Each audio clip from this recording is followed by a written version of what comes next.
Hello and welcome to the No One Asked You podcast. This series, I am once again joined by my wonderful co-host, that darn Kitty. Dorkus and I are sharing our experience reading The Way of Kings for the first time. Each episode we will summarize what we've read and discuss the experience along the way. This is Storming the Archives, The Way of Kings, and today we discuss Chapter 8. Chapter 8! Hi everyone, Editor Dorkus here. A handful of notes to go over before we get into the rest of this chapisode.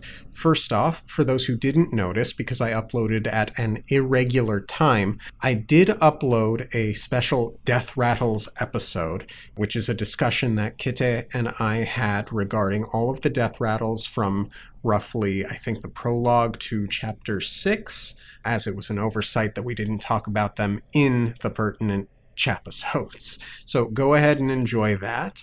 I will also say that I did finally go ahead and get the audiobook for Way of Kings in an effort to start trying to actually pronounce some of these names correctly. So I have been listening, and after this point, hopefully, I will be more accurate. Kalak, Zeth, Yezrian, Yasna, Sadius, Shalon. So, Colin. And that's all I wanted to say. Enjoy the rest of the chapisode. Thanks. Chapter 8! Chapter 8. Nearer the Flame. A furious Yasna orders Shalon to withdraw, making it perfectly clear that the two were not to see each other again. Shalon leaves the alcove in a hurry, holding back tears. She reaches the porter's shaft, but instead of calling for them, she collapses to the floor. Painspren gather around her head as she berates herself. Shalon does not like confrontation. Anger reminds her of her father's tirades. Moments later, a servant in black approaches. Shalon had been so wrapped up in her misery that she had not heard him approach. The servant informs Shalon that Yasna wishes to speak with her once more. She composes herself and re-enters the alcove. A calmer Yasna apologizes for her outburst. Persistence is a trait she usually encourages. She has a tendency towards stubbornness herself, and it can be difficult to accept in others what one clings to in themselves. Yasna further remarks, I know what people say of me. I should hope that I'm not as harsh as some say, though a woman could have far worse than a reputation for sternness. It can serve one well. Shalon fidgets, confused, until Yasna gestures toward the spheres Shalon had been using for light in the bowl on the desk. She had forgotten all about the money. As she collects the spheres, she informs Yasna that Brother Kabsal had been looking for her. Yasna notes Shalon had been surprised about the spheres, to which Shalon responds she had merely waited outside the alcove to steady her nerves. Shalon, feeling that Yasna's initial tirade has passed, inquires what she thought of her letter. The letter had been buried under a stack of paperwork, so Shalon awkwardly waits for Yasna to read it. The letter impresses Yasna. Shalon's instincts in writing it had been correct. Yasna concedes several of Shalon's arguments, but still finds her qualities lacking. She believes now that some leniency may be granted to Shalon. Shalon may repetition her at a future date, provided she obtains sufficient groundwork in the realms of history and philosophy. Shalon's heart sinks. While most would be thrilled for such an opportunity, for Shalon there simply isn't enough time. Heist aside, merely being associated with Yasna Colin may have even been enough to rescue her house. Once she leaves the Palladium, Shalon reflects on her options, thinking about her father, his unknown plans, his strange maps, and her eldest brother, Helaron, who had supposedly vanished years ago. To Shalon's surprise, she hears Yalb calling out to her. It seems he had been gambling, successfully, with the city guards. Yalb takes this opportunity to take his winnings and leave. A wise choice, as Yalb reveals he had been cheating, a revelation which horrifies Shalon, as if gambling weren't bad enough. She chastises Yalb, who shrugs it off. Yalb is disappointed and confused to hear that Yasna did not accept Shalon as her ward. Amidst numerous compliments, Yalb suggests that Shalon make one more attempt. In cards, you always got to try a third hand. It wins the most often. But that's not really true. The laws of probability and statistics. Don't know much blusterin' math, but I do know the passions. You win when you need it most, you see? Shalon is hesitant to try yet again, fearing Yasna's wrath, until an idea comes to mind. Yalb takes Shalon to a nearby bookstore. A portly man greets Shalon in a condescending tone. Shalon requests books from a list of names Yasna had inquired about in their interview. The portly man nods to his wife to fetch the books. The portly man continues his condescension, inquiring why Shalon might not want something nicer, like a simple romance novel. Shalon's patience and tolerance are low after the stressful day she's had, so although she feels slightly bad about not restraining herself, she proceeds to dress down the shopkeep with wit, logic, and a great deal of sarcasm. The wife returns with the requested books, and the three of them begin sifting through which ones she'd like to purchase. The final price for the books she wants is tallied at 10 emerald bromes. This shocks Shalon, not only because she only has 8 emerald bromes left, but also because emerald bromes are the largest denomination of spheres. Fortunately, Yalb enters the shop, begging Shalon to return to another bookshop from which she had supposedly visited, but denied patronage. Shalon catches on to the con quickly, and she's able to haggle down to the price of 2 emerald bromes and 3 sapphires. The two leave the bookstore. Shalon gifts Yalb the portrait she drew of him, taking a mental image of him examining said portrait for later. Next, she heads back to the conclave, then the Vale, at which point she requests an alcove to study. The price to rent an alcove is 2 sky marks. Shalon winces at the price. She's running dangerously low on funds. She pays the price, renting an alcove fairly close to the one Yasna had occupied. Her plan is to study as much of the books as she possibly can before Yasna leaves Carbronth, hoping to impress her one last time. Just as she's about to begin studying, she hears Yasna's voice. I'm never going to be rid of you, am I? Yasna sees right through Shalon's plan, thinking it clever and showing of determination. She claims to know why Shalon seeks her wardship, a comment that momentarily terrifies Shalon, though Yasna seems to only know the surface motivation and not the parts involving the soulcaster. Yasna sifts through Shalon's belongings, pausing momentarily on the portrait of herself, then through the more detailed notebook of drawings. Why have you made these sketches? Why brightness? Well, because I wanted to. At long last, Yasna accepts Shalon as her ward. She notes that while Shalon does have much of the opportunist Yasna had initially perceived in her, there are many sides to a person. By looking at Shalon's belongings, she now sees a person who also studies for its own sake, a promising quality. If she cannot get rid of Shalon, she might as well make use of her. Dismissed, Shalon goes looking for a servant to fetch her belongings from the Wind's Pleasure, then hopefully to sleep. Yay! She made it! She made it! And not in such a dissimilar method as I might have suspected. Yeah. I needed her. We did, but we both said, she needs to see the sketches. I didn't know how she would find them valuable. I wanted her to find them valuable to her in a way. But what she's taken makes so much sense. What she's taken from them being, this is a scholar. That value she's found in Shalon is valid, I think. Yes, I agree. She is a very self-determined, self-motivated individual who does seem to study for study's sake. Yeah? Yeah. And straight after this chapter, you do get a sketch of, well, in my book at least, you get sketches of Chul. Cool. Oh, that's exciting. Yeah. So we've noted that it seems like the images usually are at the end of the chapter rather than the beginning. So, and they come in my book. They come straight afterwards. There's no extra page or anything. So yeah, I've got a picture of a Chul, and again, apparently later on in the books, they are written in another language. But this one is also another one that's in English, and just certain notes about Chul and how they are. Sometimes they have things drilled straight into their shells and things like that. So very cool.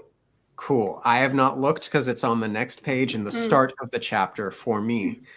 But thank you for that. Sorry, I don't have much more to contribute. But before we get farther, let's do the death rattle. Okay.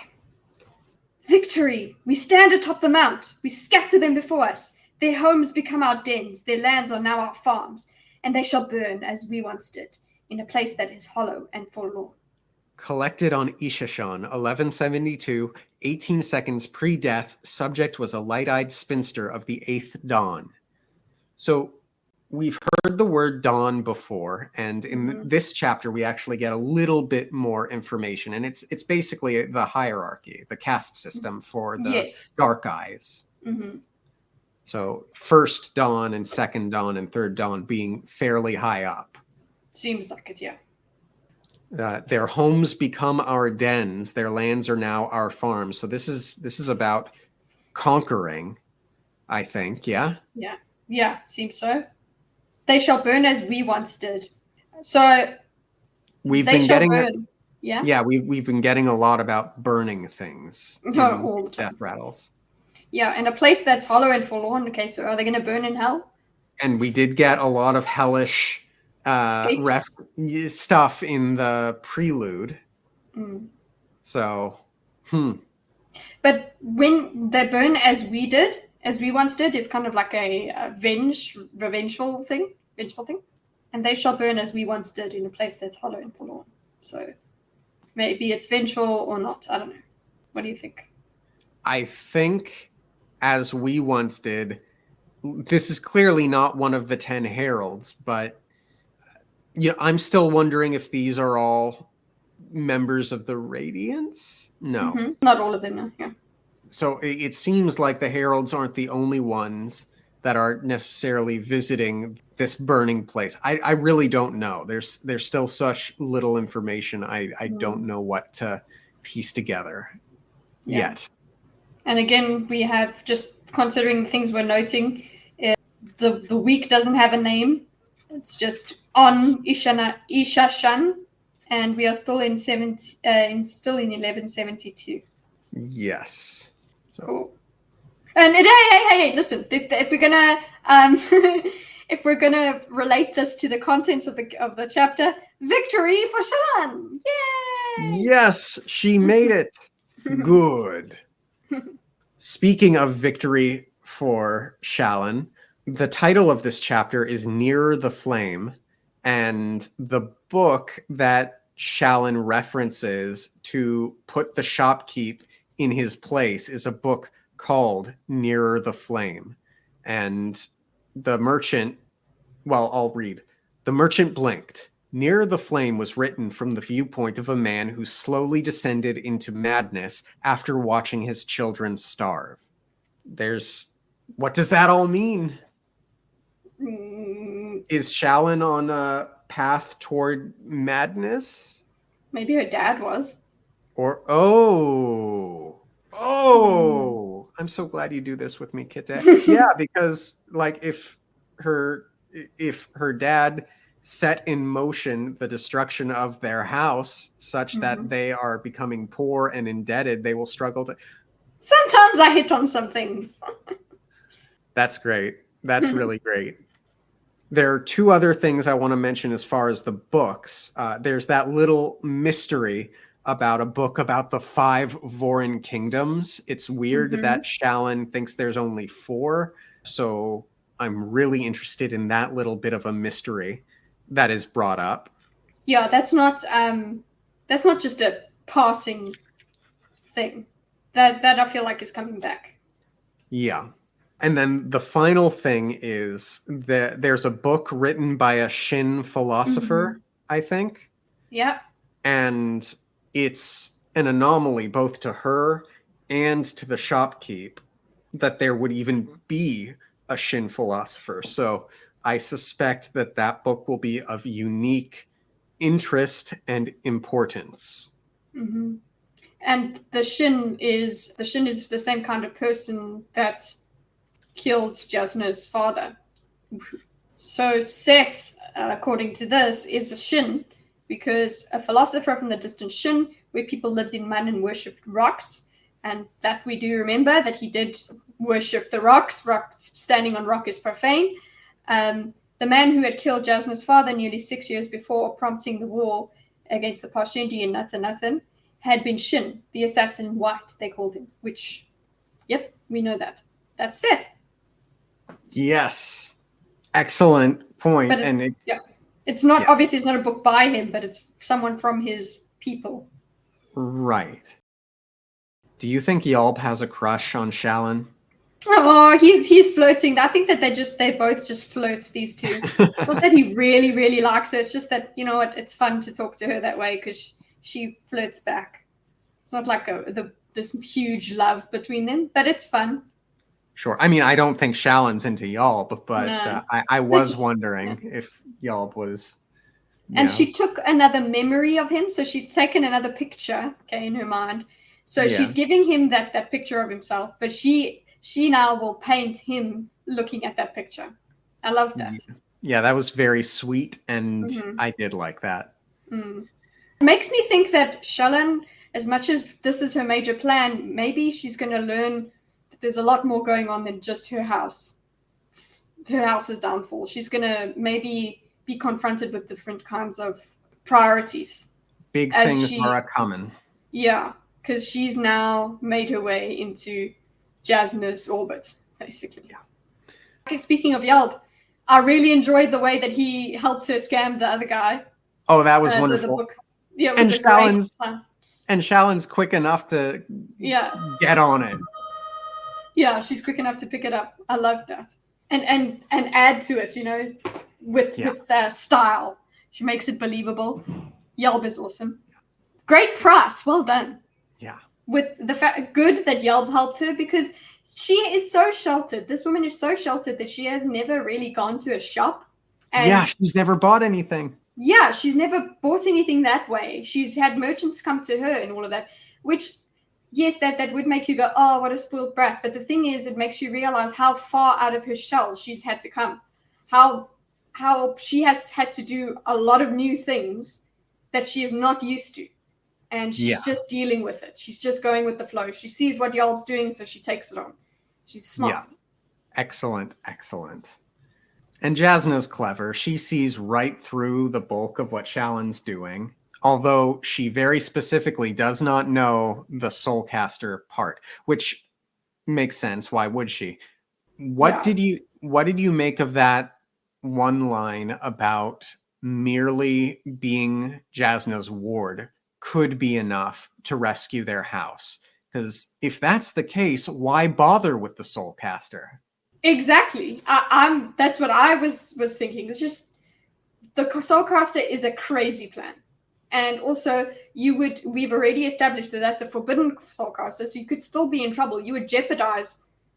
That's more of a risky plan. So her just being the ward and then getting married, and that would help. But it seems like the time is what makes her want to rush this, because she needs to be able to get enough deposits, create enough stuff for them to not be ruined. Seems like it's a time thing. Interesting. Yeah. Yeah, I think that's probably the case. Do you think she's ultimately going to be successful? I feel like her priorities will have to change. It'll be bigger than just her house. Interesting. I don't know if she will. If she will, maybe she'll become also too loyal to Jasna and not be able to betray her. I don't know. I think it's going to be a very, very difficult decision for her. I do think she's going to steal it, and I think she's going to mess up the trick of it with the broken one. And I think there's going to basically be a manhunt out for her, and she's going to have to like live as a criminal. That's likely.